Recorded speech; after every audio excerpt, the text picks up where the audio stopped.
नमस्कार दोस्तों, मैं गजेंद्र गंजीर गंजीर ट्यूटोरियल के इस ऑनलाइन ई एजुकेशन प्लेटफॉर्म पर आप सभी का स्वागत करता हूं, अभिनंदन करता हूं।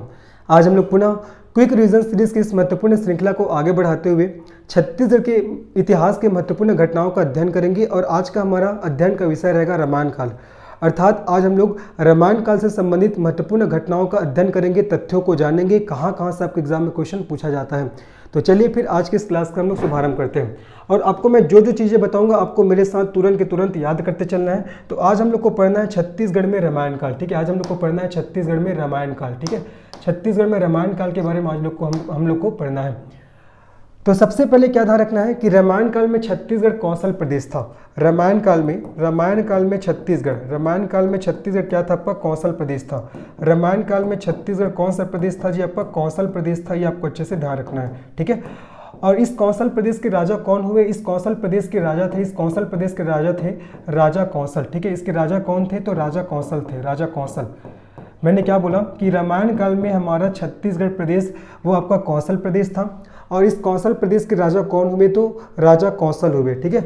और इसी राजा कौशल के नाम पर ही इस क्षेत्र का नाम, इसी राजा कौशल के नाम पर इस क्षेत्र का नाम क्या पड़ा था? इस क्षेत्र का नाम पड़ा था कौशल प्रदेश। क्या पड़ा था आपका? कौशल प्रदेश, ठीक है। कौशल प्रदेश पड़ा था। ये आपको अच्छे से याद रखना है।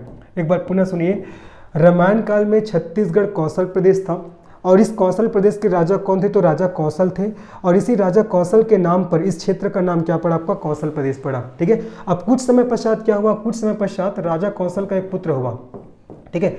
कुछ समय पश्चात क्या हुआ जी? कुछ समय पश्चात राजा कौशल का क्या हुआ? आपका पुत्र हुआ और इसके पुत्र का नाम क्या था? भानुमंत। इसके पुत्र का क्या नाम था? आपका भानुमंत, ठीक है। कुछ समय पश्चात राजा कौशल का एक पुत्र हुआ और इसके पुत्र का नाम था भानुमंत। और भानुमंत के समय में कौशल है वो आपका दो भागों में बट गया। भानुमंत के समय में कौशल दो भागों में बट गया। पहला हो जाएगा आपका उत्तर कौशल और दूसरा हो जाएगा आपका दक्षिण कौशल। उत्तर कौशल और दूसरा क्या हो जाएगा? आपका दक्षिण कौशल, ठीक है। दूसरा हो जाएगा दक्षिण कौशल। अभी फिर से रिवाइज कराऊंगा। मैंने क्या बोला कि राजा कौशल के एक पुत्र था भानुमंत जी और भानुमंत के समय में ये जो कौशल प्रदेश है आपका दो भागों में बट गया, उत्तर कौशल और दक्षिण कौशल। और उत्तर कौशल में शासन कौन था, मतलब शासक कौन था? तो याद रखना, उत्तर कौशल में शासक था आपका दशरथ जी, ठीक है। उत्तर कौशल में राजा दशरथ जी शासक थे और इसकी राजधानी क्या थी? तो अयोध्या थी। क्या थी? आपका अयोध्या, ठीक है। ये तो उत्तर कौशल में राजा दशरथ जी शासन कर रहे थे जिसकी राजधानी कहाँ थी? अयोध्या। और दक्षिण कौशल में स्वयं आपका भानुमंत जी, स्वयं भानुमंत शासन कर रहे थे, ठीक है। दक्षिण कौशल में स्वयं भानुमंत शासन कर रहे थे, ये आपको ध्यान रखना है। और इसी भानुमंत की एक पुत्री हुई जिसका नाम है रानी कौशल्या। इसकी पुत्री का नाम क्या है? आपका रानी कौशल्या, ठीक है। तो भानुमंत की एक पुत्री हुई जिसका नाम है रानी कौशल्या। तो भानुमंत ने क्या किया? अपनी पुत्री रानी कौशल्या का विवाह किसके साथ करा दिया? राजा दशरथ जी के साथ करा दिया, ठीक है। तो भानुमंत ने अपनी पुत्री कौशल्या का विवाह किसके साथ करा दिया? राजा दशरथ के साथ करा दिया। और ऐसा माना जाता है कि विवाह कराने के पश्चात भानुमंत ने ये जो दक्षिण कौशल वाला क्षेत्र है इसको दहेज स्वरूप किसको प्रदान कर दिया? राजा दशरथ जी को प्रदान कर दिया, ठीक है। इसी कारण क्या हुआ, जब राजा दशरथ के पुत्र कौन हुए? आपका राम भगवान जी। और राम के पुत्र कौन हुए? आपका लव और कुश, ठीक है। कौन हुए? आपका लव और कुश। तो बाद में क्या हुआ, ये जो आपका दक्षिण कौशल वाला क्षेत्र है ये किसको दिया गया? कुश को दिया गया। इसीलिए बाद में दक्षिण कौशल को क्या बोला गया जी? आपका कुश स्थली बोला गया। क्या बोला गया? आपका कुश स्थली, ठीक है। अब एक बार और अच्छे सुनिएगा, मैंने क्या क्या बताया। मैंने बताया कि रामायण काल में हमारा छत्तीसगढ़ कौशल प्रदेश था, ठीक है। और इस कौशल प्रदेश के राजा कौन हुए? तो राजा कौशल। और इसी राजा कौशल के नाम पर इस क्षेत्र का नाम पड़ा है कौशल प्रदेश, याद रखना है, ठीक है। एक चीज ध्यान रखना, एक स्टेटमेंट आया था कि कौशल्या, रानी कौशल्या के कारण इस क्षेत्र का नाम कौशल प्रदेश पड़ा था, क्या? ऐसा नहीं। तो याद रखना, राजा कौशल के कारण इस क्षेत्र का नाम कौशल प्रदेश पड़ा था, ठीक है। फिर मैंने क्या बताया कि इस राजा कौशल का पुत्र हुआ भानुमंत और भानुमंत के समय में जो आपका कौशल प्रदेश है ये आपका दो भागों में बट गया, उत्तर कौशल और दक्षिण कौशल। और उत्तर कौशल में किसका शासन था? राजा दशरथ जी का, और जिसकी राजधानी था अयोध्या।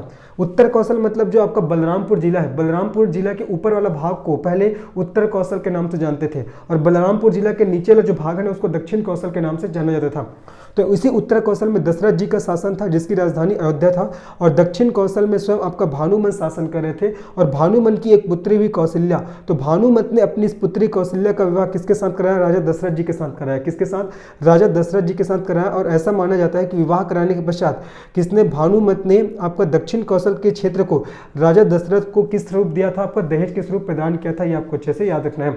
इसी के पश्चात क्या हुआ, जब आपका दशरथ का पुत्र हुआ राम और राम भगवान के पुत्र हुए लव और कुश, उसमें से आपका कुश को ये दक्षिण कौशल के क्षेत्र को दिया गया, इसलिए इसको आपका कुश स्थली के नाम से भी जाना जाता है। किस नाम से जानते हैं, कुश स्थली के नाम से भी जानते हैं। तो ये सभी बातों को आपको अच्छे से याद रखना है जी, ठीक है। आगे बढ़ते हैं इसके बाद होपफुल यहाँ तक चीज़ें आप लोग को समझ में आ गई होगी।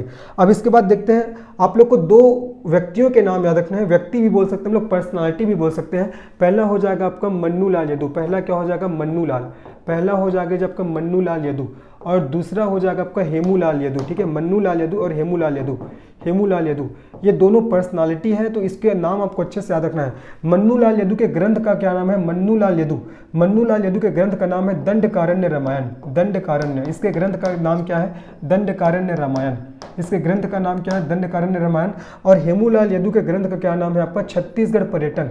जो बता रहा हूँ याद करते चलिए, हर एक पॉइंट क्वेश्चन है। छत्तीसगढ़ पर्यटन राम वन गमन पथ, छत्तीसगढ़ पर्यटन राम वन गमन पथ, राम वन गमन पथ, छत्तीसगढ़ पर्यटन राम वन गमन पथ। ये किसके ग्रंथ का नाम है आपको बताना है, हेमू लाल यदू का, ठीक है। तो मन्नू लाल यदू के ग्रंथ का नाम क्या है आपका, दंडकारण्य रामायण, और हेमू लाल यदू के ग्रंथ का क्या नाम है जी आपका, छत्तीसगढ़ पर्यटन राम वन गमन पथ। तो इन दोनों व्यक्तित्व ने अपने इन दोनों ग्रंथों के माध्यम से एक रिसर्च किया। क्या रिसर्च किया इन्होंने, एक रिसर्च किया। रिसर्च को हिंदी में बोलते हैं शोध, है ना। तो इन्होंने शोध किया, और क्या शोध किया, इन्होंने शोध किया है कि आखिर वनवास के समय में, आखिर वनवास काल के समय में भगवान राम जी, वनवास काल के समय में भगवान राम जी वनवास काल के समय में भगवान राम जी छत्तीसगढ़ के कौन कौन से क्षेत्र में भ्रमण किए थे, ठीक है। तो आपका मन्नू लाल यदू ने और हेमू लाल यदू ने अपने ग्रंथ के माध्यम से ये रिसर्च किया, ये शोध किया कि वनवास काल के समय में भगवान राम छत्तीसगढ़ के कौन कौन से जगह से, स्थल से भ्रमण किए थे। इसके बारे में इस दोनों बुक में क्या किया गया, आपका शोध किया गया, रिसर्च किया गया, है ना। और हमारे छत्तीसगढ़ शासन ने, सीजी गवर्नमेंट ने, हमारे छत्तीसगढ़ शासन ने क्या किया, इन्हीं दोनों बुक को आधार मानते हुए, है ना, इन्हीं दोनों बुक अर्थात दंडकारण्य रामायण और छत्तीसगढ़ पर्यटन राम वन गमन पथ, इन्हीं दोनों बुक को आधार मानते हुए छत्तीसगढ़ में राम वन गमन पथ योजना का शुभारंभ किया। राम वन गमन पथ योजना का, ठीक है, राम वन गमन पथ योजना का क्या किया, आपका शुभारंभ किया है। राम वन गमन पथ योजना का क्या किया जी आपका शुभारंभ किया, ये आपको ध्यान रखना है। तो क्वेश्चन आ सकता है कि आपका छत्तीसगढ़ में जो राम वन गमन पथ योजना का शुभारंभ किया गया है, तो उसका आधार किसको बनाया गया है, तो ध्यान रखना है मन्नू लाल यदू के ग्रंथ दंडकारण्य रामायण को, और साथ ही साथ हेमू लाल यदू के ग्रंथ आपका छत्तीसगढ़ पर्यटन राम वन गमन पथ, इन दोनों को आधार बनाया गया है, और इनके ही आधार पर हमारे छत्तीसगढ़ में राम वन गमन पथ योजना का शुभारंभ किया गया, ठीक है। और इसको कब शुभारंभ किया गया, तो इसका शुभारंभ किया गया, याद रखना है 8 अक्टूबर 2021 को किया गया। और कहाँ से किया गया, तो कहाँ से किया गया आपको याद रखना है, चंद्रखुरी, ठीक है, चंद्रखुरी रायपुर से, ठीक है, चंद्रखुरी रायपुर से, जहाँ आपका कौशल्या माता जी का जन्म हुआ है। तो आपका चंद्रखुरी रायपुर से आपका ये राम वन गमन पथ योजना का शुभारंभ किया गया है, ये आपको याद रखना है। अब क्वेश्चन आता है कि राम वन गमन पथ योजना की लंबाई, इसकी लंबाई कितना है, तो इसकी लंबाई है आपका टोटल 2260 किलोमीटर। कितना है जी आपका 2260 किलोमीटर, जो आपका कोरिया के आपका सीतामढ़ी हर चौका, ठीक है, कोरिया जिला के सीतामढ़ी हर चौका से प्रारंभ होकर कहाँ तक चला जाता है आपका सुकमा के कोंटा तक जाता है, ये आपको अच्छे से याद रखना है जी, ठीक है। ये तो राम वन गमन पथ योजना का शुभारंभ कब, तो 8 अक्टूबर 2021 को, कहाँ से, चंद्रपुरी रायपुर से। इसकी टोटल लंबाई कितना है 2260 किलोमीटर, जो आपका कोरिया के सीतामढ़ी हर चौका से शुरू होगा और कहाँ तक जाएगा, सुकमा के कोंटा तक जाएगा। इसको आपको अच्छे से याद रखना है। और आपको याद रखना है कि मन्नू लाल यदू और हेमू लाल यदू के आधार पर इन्होंने बताया कि वनवास काल के समय में भगवान राम जी छत्तीसगढ़ में 75 स्थलों में भ्रमण किए थे। कितने स्थलों में, टोटल 75 स्थलों में, ठीक है, टोटल 75 स्थलों में भ्रमण किए थे, ऐसा इन्होंने बताया। टोटल 75 स्थलों में इन्होंने भ्रमण किए थे, किन्होंने, आपका भगवान राम जी ने वनवास काल के समय, जिसमें से 75 स्थलों में से आपको ध्यान रखना है प्रथम चरण में, ठीक है, प्रथम चरण में आपका 9 स्थलों को विकास के लिए चिन्हित किया गया है। और आपका द्वितीय चरण में था सेकंड फेज में, द्वितीय चरण में आपका विकास के लिए आपका 42 स्थलों को चयनित किया गया। कितने स्थलों को, 42 स्थलों को चयनित किया गया, आपको अच्छे से ध्यान रखना है। मैंने क्या बोला, इनके आधार पर मन्नू लाल यदू और हेमू लाल यदू के जो ग्रंथ है, इसके आधार पर भगवान राम जी ने छत्तीसगढ़ में 75 स्थलों में भ्रमण किया है। लेकिन इन 75 स्थलों में से प्रथम चरण में 9 स्थलों को विकास के लिए चिन्हित किया गया है, और आपका द्वितीय चरण में 42 स्थलों को विकास के लिए चिन्हित किया गया है, ठीक है। अब एक चीज और हम लोग पढ़ते हैं कि आखिर ये जो राम वन गमन पथ योजना है, इसका शुभारंभ जो किया गया, इसका उद्देश्य क्या क्या है। तो इसका पहला उद्देश्य क्या है, छत्तीसगढ़ के धरती के जो पौराणिक महत्व है उसको पुनर्जीवित करना। मैंने क्या बताया, इसका पहला ऑब्जेक्टिव, पहला उद्देश्य क्या हो जाएगा इस योजना का पहला उद्देश्य क्या हो जाएगा, आपको याद रखना है छत्तीसगढ़ के छत्तीसगढ़ के धरती का पौराणिक जो आपका महत्व है, पौराणिक महत्व, इसको क्या करना, इसको पुनर्जीवित करना, पौराणिक महत्व को पुनर्जीवित करना पहला उद्देश्य। दूसरा राम वन गमन पथ के माध्यम से, राम वन गमन पथ के माध्यम से क्या करना, के माध्यम से आपका पर्यटन स्थल को आपका डेवलप करना, पर्यटन स्थल, ठीक है, पर्यटन स्थल को डेवलप करना और साथ ही साथ रोजगार के अवसर उपलब्ध कराना, पर्यटन स्थल को डेवलप करना और रोजगार के अवसर उपलब्ध कराना इसका दूसरा उद्देश्य है। और तीसरा उद्देश्य क्या है आपका, राम वन गमन पथ योजना के माध्यम से छत्तीसगढ़ के सभी जिलों को जोड़ना, छत्तीसगढ़ के सभी जिलों को जोड़ना या सभी क्षेत्रों को जोड़ना बोल सकते हो, ठीक है। तो इसका प्रमुख 3 उद्देश्य है, ध्यान रखना है। पहले तो छत्तीसगढ़ के धरती का पौराणिक महत्व को बनाए रखना या उसको जीवित करना। दूसरा, राम वन गमन पथ के माध्यम से आपका पर्यटन स्थल का डेवलपमेंट करना और रोजगार के अवसर उपलब्ध कराना। और तीसरा है आपका छत्तीसगढ़ के सभी क्षेत्रों को आपस में जोड़ना। ये क्या है, इसका प्रमुख ऑब्जेक्टिव है, प्रमुख उद्देश्य है, अच्छे से ध्यान रखना है, ठीक है। तो क्या क्या मैंने बता दिया, देखो राम वन गमन पथ योजना का शुभारंभ किया गया है 8 अक्टूबर 2021 को। कहाँ से, चंद्रपुरी रायपुर से। इसकी कुल लंबाई 2260 किलोमीटर है। ये आपका कोरिया के सीतामढ़ी हर चौका से प्रारंभ होता है और सुकमा के कोंटा तक जाता है। ये आपका मन्नूलाल यदु और हेमूलाल यदु के ग्रंथ के आधार पर टोटल आपका 75 स्थल में है ना, टोटल 75 स्थल में आपका भगवान राम जी ने भ्रमण किया है, जिसके प्रथम चरण में आपका 9 स्थलों को शामिल किया गया है विकास के लिए और द्वितीय चरण में 42 स्थलों को विकास के लिए आपका चयनित किया गया है। और मैंने इसके ऑब्जेक्टिव भी बता दिया। पहला ऑब्जेक्टिव कि छत्तीसगढ़ की धरती के पौराणिक महत्व को पुनर्जीवित करना। दूसरा आपका राम वन गमन पथ के माध्यम से पर्यटन स्थल का विकास करना। और तीसरा आपका छत्तीसगढ़ के सभी जिलों को आपस में जोड़ना, ठीक है। तो ये आपको अच्छे से याद रखना है जी, ठीक है। आगे बढ़ते चले, अब आगे बढ़ते हैं। मैंने क्या बताया कि आपका टोटल 75 स्थल में भगवान राम जी ने क्या किया, भ्रमण किया है, जिसमें आपका 9 स्थल को प्रथम चरण में विकास के लिए चयनित किया गया। कितने स्थल को, 9 स्थल को। अब ये 9 स्थल कौन कौन से हैं, ठीक है। अब ये 9 स्थल कौन कौन से, इसको ध्यान रखना है, ठीक है। तो आप सभी को पता है कि प्रथम चरण में कितने स्थलों को विकास के लिए चयनित किया गया है, तो 9 स्थल को। अब ये 9 स्थल कौन कौन से, इसको हम लोग याद करते हैं, ठीक है। तो मैं पहले तो लिख दे रहा हूँ, देखो पहले सरगुजा संभाग, मैं पहले संभाग का नाम लिख रहा हूँ। पहला सरगुजा संभाग के बाद हो जाएगा आपका दूसरा बिलासपुर संभाग के बाद तीसरा हो जाएगा आपका रायपुर संभाग के बाद चौथा हो जाएगा आपका बस्तर संभाग, ठीक है, बस्तर संभाग। ये तो सरगुजा संभाग में आपको जगह का नाम याद रखना है, सरगुजा संभाग में आपको जगह का नाम याद रखना है जिसको चिन्हित किया गया है। तो सबसे पहले तो हो जाएगा आपका सीतामढ़ी, पहला हो जाएगा आपको याद रखना है जी, पहला क्या हो जाएगा आपका सीतामढ़ी हर चौका, ये हो जाएगा सीतामढ़ी हर चौका। और दूसरा हो जाएगा आपका दूसरा, ये जो सीतामढ़ी हर चौका है ये कौन से जिले में है, तो आपका कोरिया, ये कोरिया जिला, तो कोरिया जिला का सीतामढ़ी हर चौका। और दूसरा आपको ध्यान रखना है रामगढ़ की पहाड़ी, दूसरा हो जाएगा रामगढ़ की पहाड़ी, ये कौन से जिला में व्यवस्थित है, तो ये आपका सरगुजा जिला में, कौन से जिला में, आपका सरगुजा जिला, ठीक है, ये सरगुजा जिला में व्यवस्थित है, आपको ध्यान रखना है।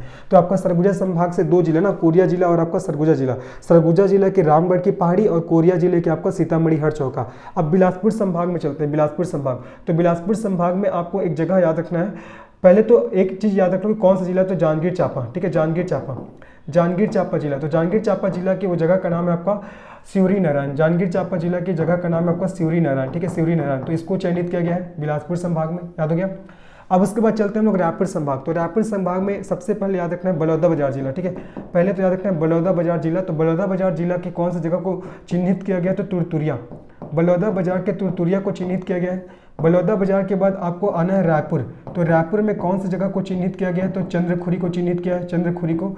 रायपुर के बाद आपको आना है, रायपुर के बाद आप जाएंगे कहाँ, रायपुर के बाद आपको कहाँ जाना है, धमतरी में कौन सी जगह को चिन्हित किया गया है, तो आपका सिहावा, किसको, आपका सिहावा को। धमतरी के बाद आपको याद रखना है गरियाबंद, तो गरियाबंद जिला के कौन सा जगह को चिन्हित किया गया है, तो आपका राजिम को, किसको, आपका राजिम को, ठीक है, ये गरियाबंद जिला के राजिम को चिन्हित किया गया है। तो आपका रायपुर संभाग के 4 जिला, आपका पहला बलौदाबाजार जिला, देख लो, पहला बलौदाबाजार जिला, दूसरा आपका रायपुर जिला, तीसरा आपका धमतरी जिला और चौथा हो जाएगा गरियाबंद जिला। तो बलौदाबाजार के तुरतुरिया, रायपुर के चंद्रखुरी और इसी चंद्रखुरी से राम वन गमन पथ योजना का शुभारंभ हुआ है। और धमतरी की आपका सिहावा और गरियाबंद के आपका राजिम हो जाएगा। उसके बाद बस्तर में आपको ध्यान रखना है, बस्तर में सबसे पहले तो जगदलपुर हो जाएगा, बस्तर में जगदलपुर हो जाएगा पहला। है ना। उसके बाद दूसरा आपको ध्यान रखना है आपका सुकमा जिला का आपका रामाराम, सुकमा जिला का हो जाएगा आपका रामाराम, सुकमा जिला का आपका रामाराम। और जगदलपुर तो आपका बस्तर जिला में आ जाएगा, है ना। जगदलपुर किस में आएगा आपका बस्तर जिला में। तो टोटल 9 स्थल है। देखो ये पहला हो जाएगा, चलो फिर से मैं एक अलग कलर का पेन ले रहा हूँ, ये देखो ये आपका पहला हो जाएगा, है ना। और ये आपका दूसरा हो जाएगा, रामगढ़ की पहाड़ी दूसरा। उसके बाद सिवरी नारायण आपका तीसरा हो गया, है ना। तुरतुरिया आपका चौथा हो गया, चंद्रखुरी आपका 5वां हो गया, सिहावा आपका 6वां हो गया, राजिम आपका 7वां हो गया, जगदलपुर आपका 8वां हो गया, है ना। और आपका सुकमा में रामाराम आपका 9वां हो गया। तो ये टोटल आपका 9 स्थल है, आपको अच्छे से याद रखना है। अगर हम लोग इसको मैप से भी याद करते हैं, देखो मैं मैप बना रहा हूँ फटाक से, है ना। या अगर हम लोग इसको मैप से भी याद करते हैं, देखिए ये आपका सबसे पहले सरगुजा संभाग, ये आपका बिलासपुर संभाग, है ना। उसके बाद ये आपका रायपुर संभाग, दुर्ग संभाग, बस्तर संभाग। तो सरगुजा संभाग में सबसे पहले तो सीतामढ़ी हर चौका, उसके बाद रामगढ़ की पहाड़ी, उसके बाद नीचे आते हैं जांजगीर चांपा में आपका सिवरी नारायण के बाद हम लोग बलौदा बाजार, तुरतुरिया, उसके बाद रायपुर में चंद्रखुरी के बाद धमतरी में हमको आना है सिहावा, उसके बाद हमको जाना है गरियाबंद में आपको बताना है कहाँ आपका राजिम, ठीक है। उसके बाद नीचे आते हैं, नीचे कौन सा जगह आपका, नीचे हो जाएगा आपका बस्तर जिला में आपका जगदलपुर, उसके बाद सुकमा जिला में आपका रामाराम। तो ये आपका प्रथम फेज में चयनित स्थल है, जिसको डेवलपमेंट के लिए इसको चयनित किया गया है। तो इस सभी स्थलों को आपको अच्छे से याद रखना है ना। तो राम वन गमन पथ के प्रथम फेज में 9 स्थलों को विकास के लिए चयनित किया गया है। अब हम लोग आगे बढ़ते हैं हम लोग देखते हैं दूसरे चरण में। देखो मैंने बताया कि दूसरे चरण में कितने जगहों को, देखो दूसरे चरण में आपका कितने जगह को, दूसरे चरण में आपका कुल कितने जगह को चयनित किया गया है, 42 जगह को, ठीक है। 42 जगह को डेवलपमेंट के लिए चयनित किया गया है। अब ये 42 जगह कौन कौन से है, इसको आपको याद करना है। पहले मैं क्या करूंगा जी, आपका संभागों का नाम लिखूंगा। सबसे पहले तो सरगुजा संभाग के बाद हम लोग देखेंगे बिलासपुर संभाग में कौन कौन से स्थल को चयनित किया गया है। उसके बाद हम लोग को देखना है रायपुर संभाग में कौन कौन से स्थल को चयनित किया गया है। उसके बाद हम लोग देखेंगे बस्तर संभाग में कौन कौन से स्थल को चयनित किया गया है, ठीक है। तो चलिए, तो सबसे पहले सरगुजा संभाग में चलते हैं। सरगुजा संभाग में आपको याद रखना है, पहले तो कौन सा जिला आपका, कोरिया जिला में चलते हैं।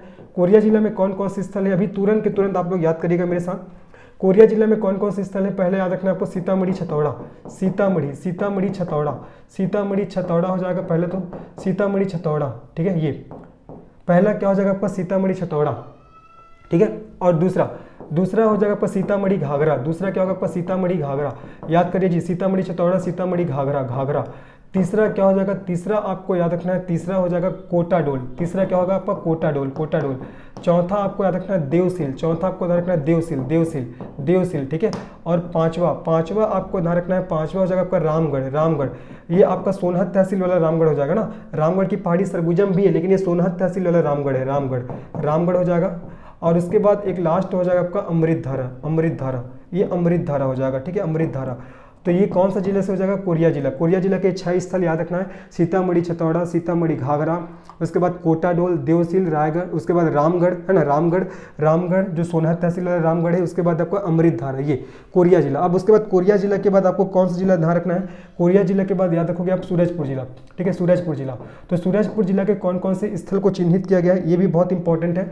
तो सूरजपुर जिला में आपको 3 जगह याद रखना है। सबसे पहले तो रक्सगंडा, सबसे पहले क्या हो जाएगा आपका, रक्सगंडा के बाद आपको याद रखना है सारासोर के बाद आपको याद रखना है किलकिला, सारासोर के बाद आपको किलकिला, है ना। सारासोर के बाद आपको क्या ध्यान रखना है, आपको किलकिला, क्या हो जाएगा आपको जी, किलकिला हो जाएगा। सारासोर के बाद आपको किलकिला अच्छे से आपको याद रखना है, ठीक है। तो रक्सगंडा हो जाएगा, सारासोर हो जाएगा और आपका किलकिला। ये कौन सा जिला हो जाएगा आपका, सूरजपुर जिला।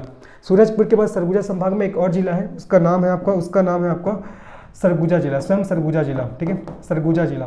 तो सरगुजा जिला से कौन कौन से स्थल को चिन्हित किया गया है, याद रखना है, बहुत इंपॉर्टेंट नाम है। सबसे पहला हो जाएगा आपका महेशपुर। सबसे पहला क्या होगा जी आपका, महेशपुर के बाद याद रखना है आपको मैन पार्ट के बाद आपको याद रखना है देवगढ़ के बाद आपको याद रखना है मंगलेरगढ़, ठीक है, मंगलेरगढ़। देवगढ़ के बाद आपको मंगलेरगढ़ के बाद आपको याद रखना है पंपापुर के बाद आपको ध्यान रखना है बंदरकोट, ठीक है, बंदरकोट। तो ये सभी जगहों को चिन्हित किया गया है सेकंड फेज में। कौन से जिला के, सरगुजा जिला। एक बार पुनः देखिए, कोरिया जिला का सीतामढ़ी छतौड़ा, सीतामढ़ी घाघरा, कोटा डोल, देवसिल, रामगढ़ और आपका अमृतधारा। फिर सूरजपुर जिला से आपका रक्सगंडा, सारासोर और किलकिला। फिर सरगुजा जिला से आपका महेशपुर, मैनपाट, देवगढ़, मंगलेरगढ़, पंपापुर और आपका बंदरकोट हो गया, ये 3। उसके बाद आगे बढ़ते हैं, तो ये हमारा सरगुजा संभाग के जिले हो गए ना। अब इसके बाद आगे बढ़ते हैं हम लोग बिलासपुर संभाग, ठीक है। तो बिलासपुर संभाग में हम लोग चलते हैं। तो बिलासपुर संभाग में आपको याद रखना है बिलासपुर संभाग। दूसरा हम लोग पढ़ेंगे अब बिलासपुर संभाग, ठीक है। कौन सा संभाग? बिलासपुर। बिलासपुर संभाग में पढ़ेंगे सबसे पहले तो बिलासपुर जिला। कौन सा जिला जी आपका? बिलासपुर जिला। बिलासपुर जिला में आपको ध्यान रखना है, बिलासपुर जिला में कौन सा जगह हो जाएगा आपका? मल्हार। बिलासपुर जिला में कौन सा जगह होगा आपका? मल्हार। याद रखना है, बिलासपुर जगह में हो जाएगा आपका मल्हार हो जाएगा बिलासपुर जिला में। उसके बाद बिलासपुर संभाग के एक और जिला का नाम है जिसका नाम है आपका जांजगीर चांपा। जांजगीर चांपा। तो जांजगीर चांपा में कौन कौन से स्थल जिसको चयनित किया गया है, तो ये भी आपको अच्छे से याद रखना है। जांजगीर चांपा में सबसे पहले तो खरौद। खरौद के बाद आपको याद रखना है चंद्रपुर के बाद आपको याद रखना है चांपा, ठीक है। चांपा बोलता हूँ, जांजगीर, ठीक है, ये जांजगीर। तो क्या क्या बताया मैंने? खरौद, चंद्रपुर और जांजगीर, ठीक है जी। तो बिलासपुर जिला का आपका मल्हार हो जाएगा और जांजगीर चांपा का खरौद हो जाएगा, फिर चंद्रपुर हो जाएगा, फिर क्या हो जाएगा आपका? जांजगीर हो जाएगा। क्लियर है? तो ये बिलासपुर संभाग। बिलासपुर संभाग के बाद हम लोग कौन से संभाग में जाएंगे? बिलासपुर संभाग के बाद हम लोग जाएंगे अब रायपुर संभाग। तो रायपुर संभाग में कौन कौन से जिले के कौन कौन से स्थल को चयनित किया गया उसको देखते हैं। तो रायपुर संभाग में सबसे पहले जाएंगे बलौदा बाजार, ठीक है, बलौदा बाजार। तो बलौदा बाजार जिला में आपको ध्यान रखना है सबसे पहले तो आपका हो जाएगा धमनी पलारी, है ना। पहला हो जाएगा आपका धमनी के बाद दूसरा आपको याद रखना है पलारी के बाद तीसरा आपको ध्यान रखना है नारायणपुर, ठीक है, ये नारायणपुर ये आपका कसडोल वाला नारायणपुर है ना, कसडोल वाला नारायणपुर आपका कसडोल वाला याद रखना है ये। तो आपका बलौदा बाजार से 3 जगह, धमनी, पलारी और नारायणपुर, ठीक है, रायपुर संभाग के बलौदा बाजार जिला से। अब उसके बाद रायपुर संभाग के हम लोग स्वयं रायपुर जिला से देखते हैं। रायपुर जिला, तो रायपुर जिला से आपका 2 स्थल है। अब रायपुर जिले के 2 स्थल कौन कौन सा है? पहला आपका आरंग हो जाएगा और दूसरा हो जाएगा आपका चंपारण्य, ठीक है। पहला आरंग और दूसरा क्या हो जाएगा आपका? चंपारण्य हो जाएगा। ये आपका रायपुर जिला के आरंग और चंपारण, ठीक है। बलौदा बाजार से आपका धमनी, पलारी, नारायणपुर, जांजगीर चांपा से खरौद, चंद्रपुर और जांजगीर, ठीक है। आगे बढ़ते हैं। अब रायपुर के बाद हम लोग चलते हैं कौन सा जिला? रायपुर के बाद हम लोग चलते हैं कौन सा जिला जी आपका? धमतरी जिला, ठीक है, धमतरी जिला। रायपुर के बाद हम लोग चलते हैं धमतरी जिला। तो धमतरी जिला में कौन कौन से स्थल है इसको भी आपको याद रखना है। सबसे पहला हो जाएगा आपका मधुबन। पहला क्या होगा आपका? मधुबन के बाद आपको याद रखना है अतरमरा के बाद आपको याद रखना है सीता नदी, ठीक है, सीता नदी। ये तीनों जगह को कहाँ याद रखना है आपको? धमतरी जिला में। एक क्वेश्चन आएगा ही आएगा, बहुत बड़ा योजना है जी, है ना, ये बहुत बड़ा योजना है। एक क्वेश्चन यहाँ से आएगा ही आपको एग्जाम में, तो अच्छे से इसको करिएगा। तो धमतरी जिला में आपको मधुबन, उसके बाद अतरमरा और सीता नदी हो जाएगा, ठीक है। तो बलौदा बाजार हो गया, रायपुर हो गया, धमतरी हो गया। अब बात करते हैं, अब इसके बाद हम लोग देखेंगे, अब इसके बाद हम लोग कौन सा जिला में चलेंगे आपका? देखो गरियाबंद जिला, ठीक है, गरियाबंद जिला में आपको याद रखना है, गरियाबंद जिला में हो जाएगा फिंगेश्वर, ठीक है। गरियाबंद जिला में क्या होगा आपका? फिंगेश्वर। गरियाबंद जिला में फिंगेश्वर हो जाएगा, फिंगेश्वर। उसके बाद आपको याद रखना है फिंगेश्वर के बाद क्या एक और जिला है जिसका नाम क्या है हमारा? महासमुंद जिला, ठीक है, महासमुंद जिला। अब इसके बाद आपको याद रखना है महासमुंद जिला। तो महासमुंद जिला में हो जाएगा आपका सिरपुर। महासमुंद जिला में क्या होगा? सिरपुर हो जाएगा, महासमुंद जिला में सिरपुर। ये तो ये हो जाएगा पूरा रायपुर संभाग के जिला और उसमें चयनित जो स्थल है। तो बलौदा बाजार जिला से धमनी, पलारी, नारायणपुर, कसडोल वाला नारायणपुर। रायपुर से आपका आरंग और चंपारण। धमतरी से आपका मधुबन, अतरमरा और सीता नदी। गरियाबंद से आपका फिंगेश्वर और महासमुंद से हो जाएगा आपका सिरपुर हो जाएगा, ठीक है। ये तो ये आपका बिलासपुर, ये आपका ऊपर का बिलासपुर संभाग के जिले हैं और नीचे का रायपुर संभाग के जिले हैं। अब एक और बस्ता है बस्तर संभाग, ठीक है। अब हम लोग चलते हैं बस्तर संभाग। चलिए, अब बस्तर संभाग के कौन कौन से स्थल है उसको भी हम लोग को याद करना है। मैं ब्रैकेट बना दे रहा हूँ, है ना। यहाँ आप लोग को पता चल जाएगा कि बस्तर संभाग में कौन कौन से जिले के कौन कौन से स्थल है जिसको आपको चयनित किया गया है। तो सबसे पहले देखेंगे हम लोग कांकेर जिला के बाद हम लोग देखेंगे नारायणपुर जिला के बाद हम लोग देखेंगे आपका कोंडागांव जिला के बाद हम लोग देखेंगे स्वयं बस्तर जिला के बाद हम लोग देखेंगे कौन सा जिला आपका? दंतेवाड़ा जिला। और दंतेवाड़ा जिला के बाद हम लोग देखेंगे सुकमा जिला। तो इन सभी जिला के कौन कौन से स्थल है जिसको द्वितीय फेज में डेवलपमेंट के लिए शामिल किया गया है, बहुत इंपॉर्टेंट है। तो कांकेर जिला में आपको नाम याद रखना है, कांकेर जिला में नाम याद रखना है आपको पंचवटी। कांकेर जिला में पंचवटी याद रखना है। नारायणपुर में याद रखना है जी आपका रक्षा डोंगरी और एक और आपका छोटा डोंगर, रक्षा डोंगरी और छोटा डोंगर, ठीक है। रक्षा डोंगरी और छोटा डोंगर हो जाएगा ये आपका कहाँ? आपका नारायणपुर जिला में, ठीक है। रक्षा डोंगरी, छोटा डोंगर। कोंडागांव में आपको ध्यान रखना है गढ़धनौरा। कोंडागांव में हो जाएगा गढ़धनौरा और एक और जगह है, गढ़धनौरा के बाद एक और जगह आपको ध्यान रखना है जटायूशिला, ठीक है, जटायूशिला। गढ़धनौरा और आपका जटायूशिला हो जाएगा कहाँ? आपका कोंडागांव में, ठीक है। ये उसके बाद देखिए बस्तर, तो बस्तर में आपको क्या ध्यान रखना है? बस्तर में आपका चित्रकूट, बस्तर में हो जाएगा आपका चित्रकूट हो जाएगा। चित्रकूट के बाद आपका तीरथगढ़ हो जाएगा और तीरथगढ़ के बाद आपको याद रखना है नारायणपाल, ठीक है, नारायणपाल। इन तीनों जगहों को आपका बस्तर जिला में चिन्हित किया गया, नारायणपाल, ठीक है। उसके बाद दंतेवाड़ा जिला में स्वयं हो जाएगा आपका दंतेवाड़ा के बाद ध्यान रखना आपका बारसूर के बाद आपको याद रखना है जी गीदम। दंतेवाड़ा, बारसूर, आपका गीदम, ये कहाँ आपका दंतेवाड़ा जिला में। उसके बाद सुकमा जिला में आपको ध्यान रखना है कोंटा और एक हो जाएगा इंजराम, ठीक है, कोंटा और इंजराम। ये तो इन सभी स्थलों को क्या किया गया, आपको चिन्हित किया गया है। तो टोटल आपका 42 स्थल हो जाएगा सेकंड फेज में, है ना। एक बार जल्दी से मैं एक बार क्विक रिवीजन करा दे रहा हूँ इसको फटाक से, उसके बाद आगे का हम लोग नेक्स्ट क्लास में करेंगे। देखो, मैंने बताया कि आपका रामवन गमन पथ योजना का शुभारंभ हुआ है 8 अक्टूबर 2021 को। कहाँ से? चंद्रखुरी, रायपुर से। इसकी लंबाई 2260 किलोमीटर है और आपका मन्नूलाल यदु और हेमूलाल यदु के आधार पर भगवान राम जी अपने वनवास के समय छत्तीसगढ़ के 75 स्थलों में भ्रमण किए थे, जिसमें से आपका प्रथम फेज में 9 स्थलों को विकास के लिए चिन्हित किया गया है और दूसरे फेज में आपका 42 स्थलों को विकास के लिए चिन्हित किया गया है। और आखिर ये राम वन गमन पथ योजना का उद्देश्य क्या है? तो आपका छत्तीसगढ़ की धरती का पौराणिक महत्व को पुनर्जीवित करना, राम वन गमन पथ योजना के माध्यम से पर्यटन स्थल का विकास करना और रोजगार को उपलब्ध कराना अवसर, है ना। और तीसरा, छत्तीसगढ़ के सभी जिलों को आपस में जोड़ना है, सभी क्षेत्रों को आपस में जोड़ना, इसका उद्देश्य है। अब प्रथम चरण में आपका 9 जिलों के शामिल किया गया है, मतलब 9 स्थलों को शामिल किया है। प्रथम चरण में 9 स्थलों को शामिल किया गया है ना। देखो कौन कौन सा? पहला सीतामढ़ी हरचौका, उसके बाद दूसरा रामगढ़ की पहाड़ी, तीसरा सिवरी नारायण, चौथा तुरतुरिया, पांचवा चंद्रखुरी, छठवां आपका सिहावा, उसके बाद सातवां आपका राजिम, आठवां आपका जगदलपुर और 9वां आपका रामाराम, ठीक है। और द्वितीय फेज में मैंने बताया, द्वितीय फेज में आपका 42 स्थलों को चयनित किया गया है डेवलपमेंट के लिए, जिसमें से कोरिया से है सीतामढ़ी छतौड़ा, सीतामढ़ी घाघरा, कोटाडोल, देवसिल, रामगढ़ और अमृतधारा। सूरजपुर से है आपका रक्सगंडा, सारासोर और किलकिला। सरगुजा से है आपका महेशपुर, मैनपाट, देवगढ़, मंगलेरगढ़, पंपापुर, बंदरकोट।